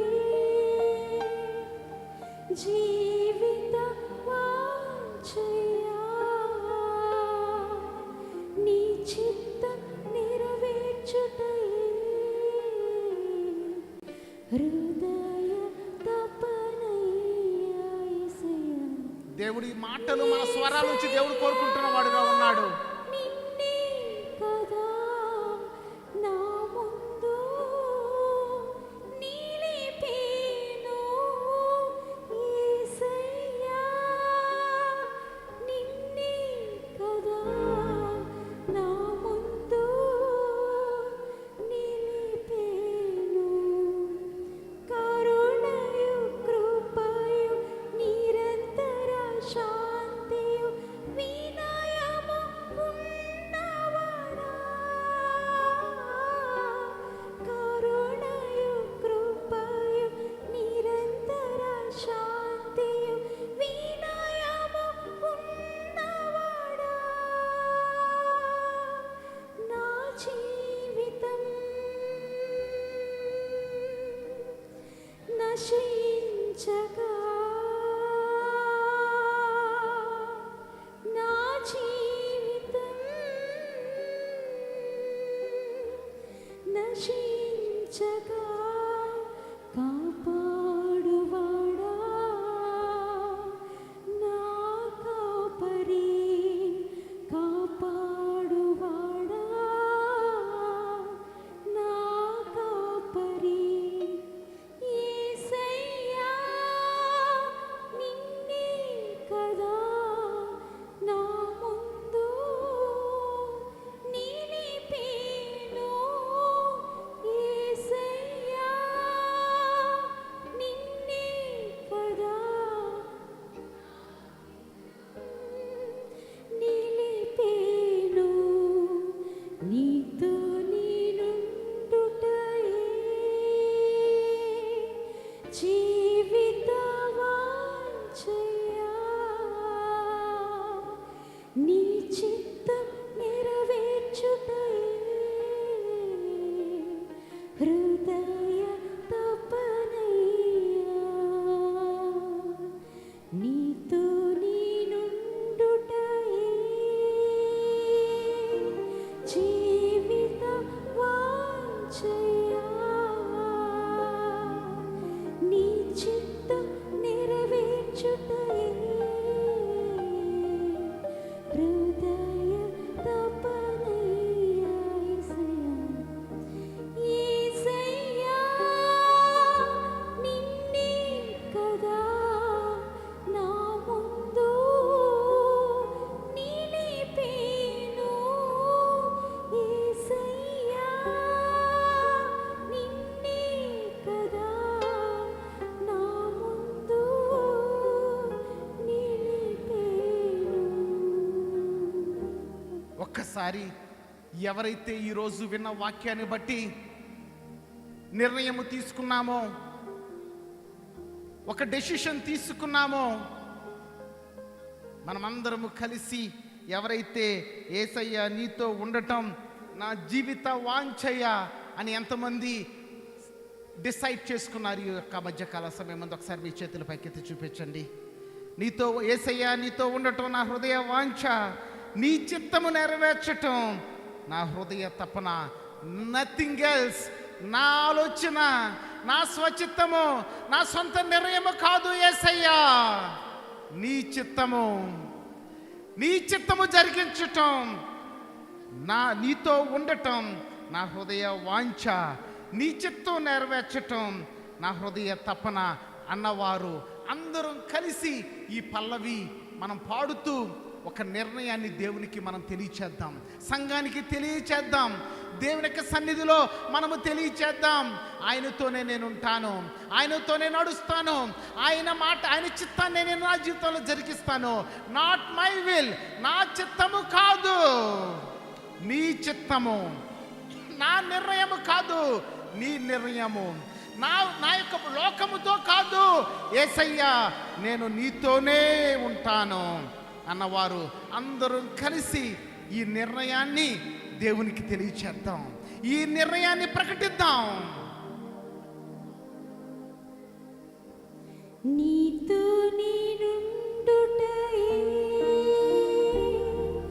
జీవిత వాంఛయ. అన్ని స్వరాలు కలపబడి ఎవరైతే నిర్ణయం తీసుకున్నామో హృదయ తపనయ్య. నీతో నేనుండుటయే జీవిత వాంఛయ. నీ చిత్తం నెరవేర్చుటయే హృదయ తపనయ్య. యేసయ్యా, నిన్నే కదా Yes, Lord. నా ముందు నిలిపేను. యేసయ్యా, నిన్నే కదా నా ముందు నిలిపేను. నీతో నేనుండుటయే జీవిత వాంఛయ. నీ చిత్తం నెరవేర్చుటయే హృదయ తపనయ్య. యేసయ్యా, యేసయ్యా, నిన్నే కదా నా ముందు నిలిపేను. యేసయ్యా, నిన్నే కదా నా ముందు నిలిపేను. యేసయ్యా, నిన్నే కదా నా ముందు నిలిపేను. యేసయ్యా, నిన్నే కదా నా ముందు నిలిపేను.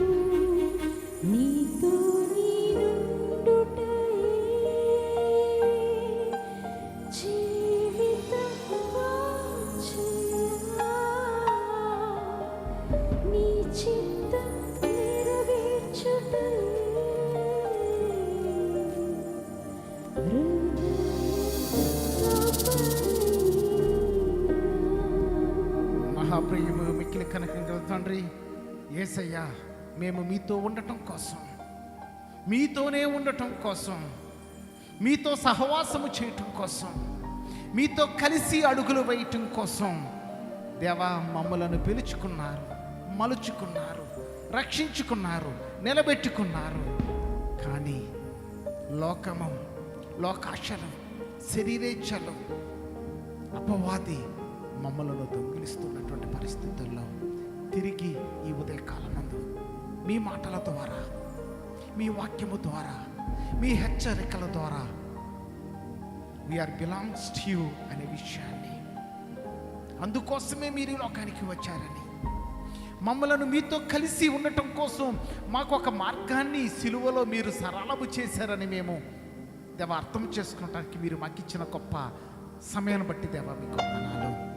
యేసయ్యా, యేసయ్యా, ఎవరు విడిచిపెట్టబడి ఉండటం మీ చిత్తము కాదు, తప్పిపోవటం మీ చిత్తము కాదు నాయనా. తిరిగి మా బిడ్డలను, మమ్మలను, నన్ను జ్ఞాపకం చేసుకోనండి యేసయ్యా, మమ్మలను నిలబెట్టుకోనండి యేసయ్యా. అపవాది మమ్మలను దొంగిలిస్తూ ఉన్నది, మా బిడ్డలను దొంగిలిస్తూ ఉన్నది, సంఘాన్ని దొంగిలిస్తూ ఉన్నది. దేవా, మేము మీతో ఉండటం మా హృదయవాంఛగా, మా కోరికగా దేవా మేము అడుగులు ముందుకు వేయటానికి సహాయం చేయండి. ఇక్కడ ఉన్న ప్రతి బిడ్డను మీరుగా దీవించండి, మీరుగా ఆశీర్వదించండి, మీరుగా మమ్మల్ని మేల్కొల్పండి. లోకము మాకు వద్దు యేసయ్యా, శాపము మాకు వద్దు యేసయ్యా, మీరు మాత్రమే మాకు కావాలి. మేము నీతోనే ఉండాలి యేసయ్యా. దేవా మీ సన్నిధి మా మధ్య ఉంచండి, మీ కృప మాతో ఉంచండి. దేవా మీరుగా మమ్మల్ని నిలబెట్టుకొనమని యేసు నామమున అడిగి వేడుకొంచున్నాము తండ్రి. ఆమేన్, ఆమేన్, ఆమేన్. దయచేసి అందరూ కూర్చోనండి. ఈ సమయంలో దేవుడు మనకు చేసినటువంటి మేలును బట్టి దేవునికి ప్రభు దినాన్న కృతజ్ఞత కానుకలు మనం దేవునికి సమర్పించుకుందాం. దానికంటే ముందుగా నేను ఒక ప్రత్యేకమైనటువంటి అనౌన్స్మెంట్ని మీ ముందుకు తీసుకురావాలని ఆశపడుతున్నాను. ఇప్పుడు సమయం 11:27 అయ్యింది. ఇంకా ముందే ముగించాలనుకున్నాం. ప్రజెంట్ వాతావరణం చాలా ప్రతికూలంగా ఉంది. దయచేసి అందరూ కూడా చాలా జాగ్రత్తగా ఉండండి. ఏముందలే, ప్రభు ఇశ్రాయేలు జనాంగం ముందు మేఘస్తంభాన్ని నడిపించాడు కదా, నేను ఎక్కడ తిరుగుతున్నా దేవుడు మేఘస్తంభం ఉంటుంది అని నువ్వు అనుకోవచ్చు. ఎస్ ఉంటుంది, ఆయన కాపుదల మనతో ఉంటుంది. బట్ దేవుడు మనకి జ్ఞానాన్ని ఇచ్చాడు. ఎలా ఉండాలో, ఎలా మనల్ని మనం జాగ్రత్త తీసుకోవాలో కూడా దేవుడు మనకు నేర్పించాడు. కాబట్టి వాతావరణం ప్రతికూలంగా ఉంది. ఎవ్వరూ కూడా ఈ వాతావరణంలో ఇబ్బంది పడకుండా బయటికి వెళ్ళేటప్పుడు జాగ్రత్తలు తీసుకుంటూ ఉండండి. అదే సమయంలో ఆరాధన సమయానికి మనము ప్రారంభించుకొని 11 గంటలకే వచ్చే ఆదివారం 2 వారాలు కనీసం 11 గంటలకే ముగించుకుంటానికి బాగుంటుందని అనుకుంటున్నాం. కాబట్టి ఈ విషయాన్ని మీరు గమనించండి. కాబట్టి సమయానికి ఆరాధనకు రావాల్సిందిగా మనవి చేస్తున్నాను. రేపు ఆదివారం ఈ సహవాస నాయకులు అప్రంజమ్మ గారి యొక్క జ్ఞాపకార్థ కూడిక. కాబట్టి ఆ సందర్భాన్ని పురస్కరించుకొని మరి గొప్ప దైవజనురాలు, ఆమె యొక్క ఆశ, ఆమె వేసినటువంటి అడుగులు ఈరోజు మనందరం కూడా ప్రభు యొక్క సన్నిధిలో వాగ్దానపు నీడలో మనము ఈ పరిస్థితుల్లో ఉన్నాము అంటే because of her prayer, because of her decision. కాబట్టి ఆమె మామగారిని జ్ఞాపకం చేసుకుంటాం. అది నిజంగా మనకు ఆశీర్వాదం. దేవుడు ఆమె జీవితంలో చేస్తున్న అద్భుతాలు, ఆమె వేసిన అడుగులు, అది మనకు ప్రోత్సాహకరంగా దేవునిలో ఎదగటానికి ఉపయోగపడతాయని అనుకుంటున్నాను. ఆదివారం వచ్చింది కాబట్టి రేపు ఆదివారం 7 గంటలకు ప్రారంభించబడుతుంది, 11 గంటలకు ముగించబడుతుంది. ఆరాధన, మామగారి యొక్క జ్ఞాపకార్థ కూడిక 2 కూడా ప్రారంభించబడుతుంది. మీరు అనుకోవచ్చు, బాబు ఎలా టిఫిన్ చేసుకోవాలి కదా, తినాలి కదా. మీ అందరికీ ఒక టిఫిన్ కాదు, రకరకాలైనటువంటి టిఫిన్స్. అంటే ఆత్మీయమైన టిఫిన్లు అని అనుకుంటున్నారేమో, కాదు, నిజంగానే చక్కటి అల్పాహారం మనందరి కోసం సిద్ధపరచబడుతుంది. రకరకాల టిఫిన్స్ వెరైటీగా. మరి భోజనానికి సమయం లేదు, మధ్యాహ్నం వరకు ఉండి ఎండలో వెళ్ళటం రైట్ కాదు. కాబట్టి ఆ భోజనం ప్లేసులో టిఫిన్స్ ఏర్పాటు చేయడం జరుగుతుంది. 7 గంటలకు ప్రారంభించబడి 11 గంటలకు ముగించబడుతుంది. దయచేసి అందరూ సమయానికి రావాల్సింది. టిఫిన్ చేసుకోవాల్సిన పని లేదు. మీరందరూ వస్తే భోజనం ఎంత తింటామో అంత టిఫిన్ చేసేసి వెళ్ళొచ్చు, నో ఇష్యూ. చక్కగా కడుపు నిండా తిని ఇంటికి వెళ్ళిన తర్వాత అప్పుడు మిగతా వంట కార్యక్రమాలు చేసుకోవచ్చు. రేపు ఆదివారం 7 గంటల నుంచి 11 గంటల వరకు మామగారి యొక్క జ్ఞాపకార్థ కూడిక, ఆదివారం ఆరాధన జరిగించబడుతుంది. దయచేసి విషయాన్ని గమనించండి. పాట పాడుతూ ఉండగా మన దేవుని కానుకలు సమర్పించుకుందాం.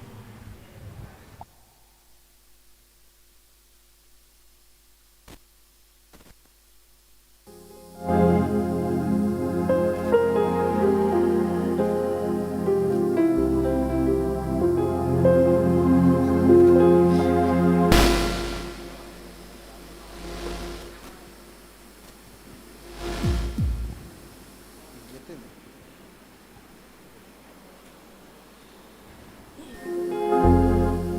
నిన్ను మాత్రమే నేనమ్మానయ్యా, నీవు మాత్రమే నా ధైర్యం యేసయ్యా, నిన్ను మాత్రమే నేనమ్మానయ్యా, నీవు మాత్రమే నా ధైర్యం యేసయ్యా.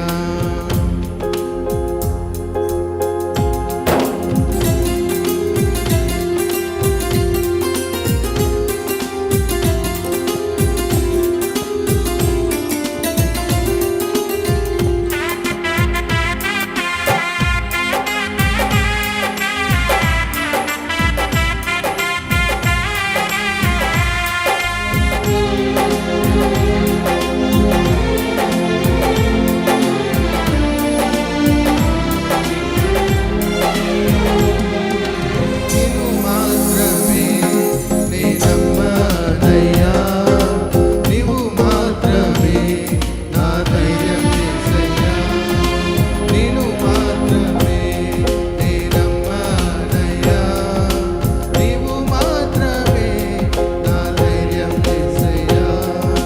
నీ బాహుబలమే నడిపించును, నా స్థితులన్నిటినీ సరిచేయును, నీ బాహుబలమే నడిపించును, నా స్థితులన్నిటినీ సరిచేయును. కృప నీ పిల్లలకు కృప చూపువాడవయ్యా, కృప చూపువాడవయ్యా, నీ పిల్లలకు కృప చూపువాడవయ్యా.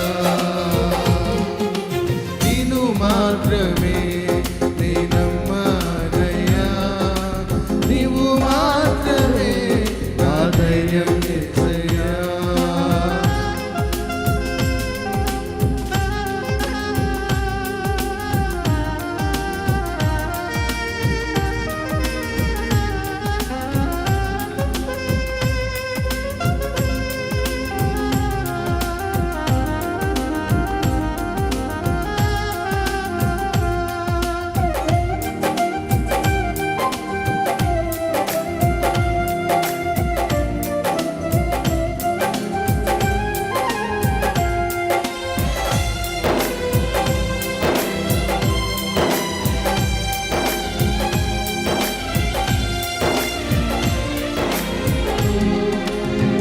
నీవు సెలవీయగా కలుగనిదే ఉంది, వాక్కును పంపగా జరుగనిదే ఉంది.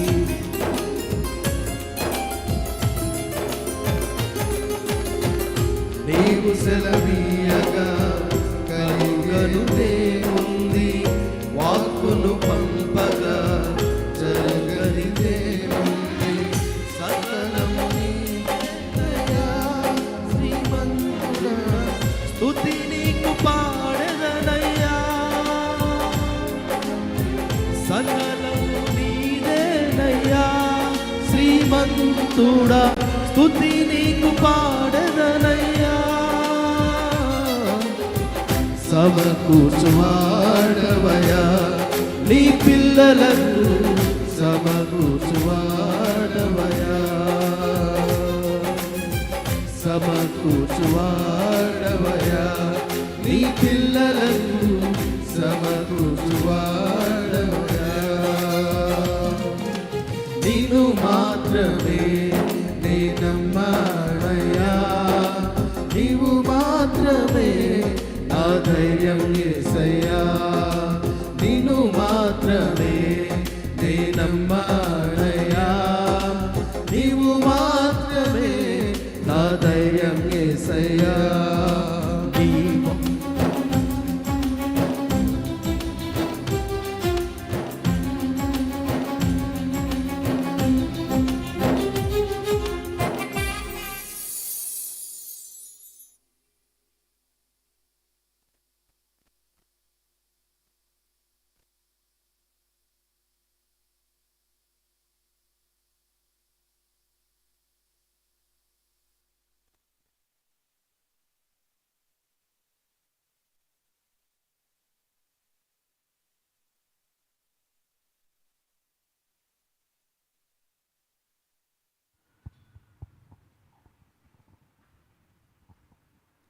ప్రార్థించుదాము.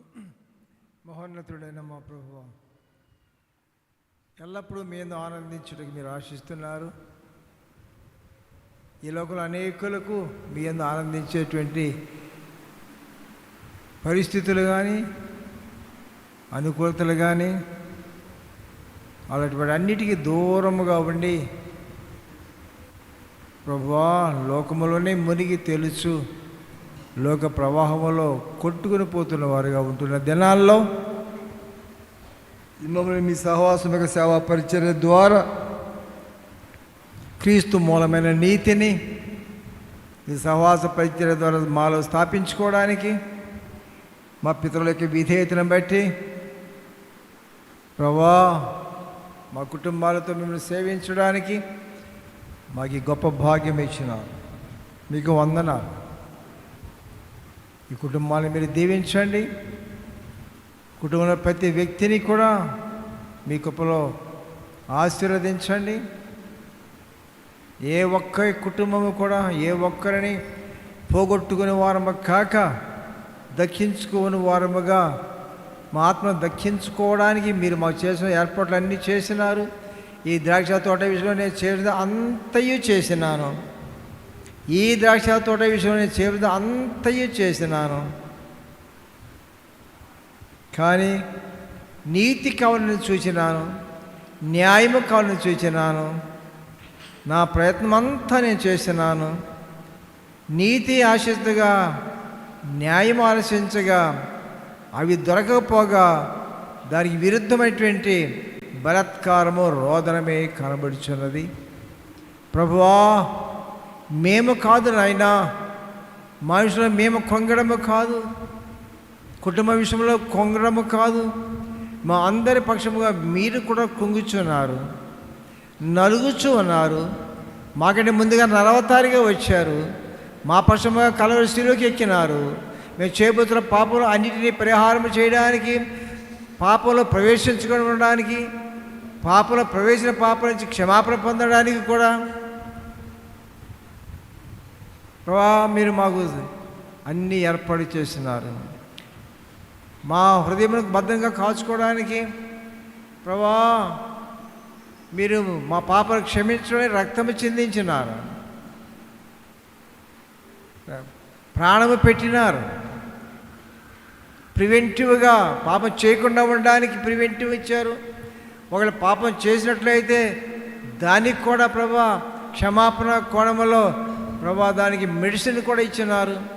ప్రివెంటివ్ చేయకుండా ఉండడానికి, చేసినట్లయితే ప్రభా మీ రక్తంలో మమ్మల్ని కడగడానికి మీరు ఆశించిన దైవమా మీకు వందనాలు.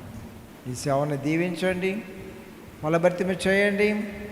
సంఘంలో రక్షించబడిన ప్రతి ఒక్కరము కూడా ఇతరమైన ఆత్మను ప్రతి వారము కూడా అనేకులు మీ సంగతి తీసుకురావాలన్న తృష్ణ, ఆశ, ఆ మక్కువ మాలో ప్రతి ఒక్కరము కలిగి ఉన్నట్లుగా సహాయం చేయమని, నీ వార్త ముందర వేయమని, ఇతర సందాన్ని మీ ప్రజలు వాడుకోనమని, ముందున్న దినాలకు మమ్మల్ని ఆయత్తపరచమని, ఈ వేడిమి దినాల్లో మా ప్రాణములను కాచుకోవడానికి మాకు జ్ఞానము దయచేయమని, మీ సహాయ సహకారం కూడా అందించమని, ముందున్న వారాన్ని కూడా మమ్మల్ని ఆయత్తపరచమని యేసు నామమున వేడుకుంటున్నాము మా తండ్రి.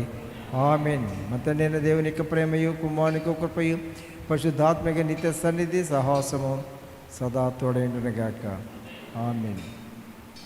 దయచేసి గమనించండి, రేపు ఆదివారం ఎన్ని గంటలకు మన ఆరాధన?